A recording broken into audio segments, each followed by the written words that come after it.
नमस्कार भावांनो, हिंदकेसरी मैदानमध्ये आपलं सर्वांचं स्वागत आहे. तर भावांनो, आज जायगाव येथे भव्य दिव्य असं ओपन बैलगाडी शर्यतीचं मैदान संपन्न होत आहे आणि या मैदानामध्ये आपला सर्वांचा लाडका या बैलगाडीच्या शर्यत क्षेत्रातला देव रुस्तम आणि द्वादशम असलेला बकासूर गटपास झालेला आहे. तर भावांनो, नक्कीच बकासूर किती सेकंडमध्ये गटपास झाला आणि आजचं जे जायगावकरांचं मैदान आहे या मैदानातला शेवटचा गट किती हेच तुम्हाला या व्हिडिओच्या माध्यमातून सांगणार आहे. तर नक्कीच आपला व्हिडिओ शेवटपर्यंत बघून जर तुम्ही आपल्या चॅनलला नवीन असाल तर चॅनलला सबस्क्राईब करायला विसरू नका.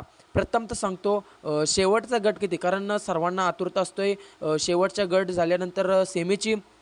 तर बरेच जणांनी मला कमेंट केल्या होत्या की दादा शेवटचा गट किती आहे ते सांग.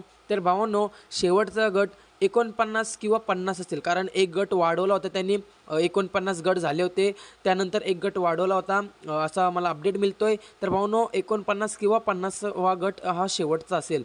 त्याचनंतर भावांनो, बकासूर किती सेकंडमध्ये गटपास झाला आज तुम्हाला माहितीच आहे. भावांनो, बकासूरची गाडी कडेने होती आणि चांगली पळाली नाही, कारण गाडी दाबत पळत होती आणि त्याच्यामुळे भावांनो गाडीला चांगलं स्पीड नाही लागलं. तरी पण भावांनो, आपला बकासूर आणि कंदूरकरांचा राजा 20 सेकंडमध्ये गटपास झालेले आहेत. कंदूरकरांचा राजा आणि आपला सर्वांचा लाडका बकासूर 20 सेकंडमध्ये गटपास झालेले आहेत. तर नक्कीच भावांनो, सेमीला स्पीड चांगलाच लागेल, कारण सेमीला बकासूर डावी खांदी पळेल आणि कंदूर राजा उजवी खांदीमध्ये पळताना आपल्याला दिसणार आहे, त्यामुळे सेमीला स्पीड वाढणारच आहे.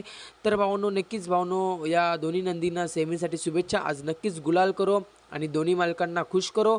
धन्यवाद भावांनो.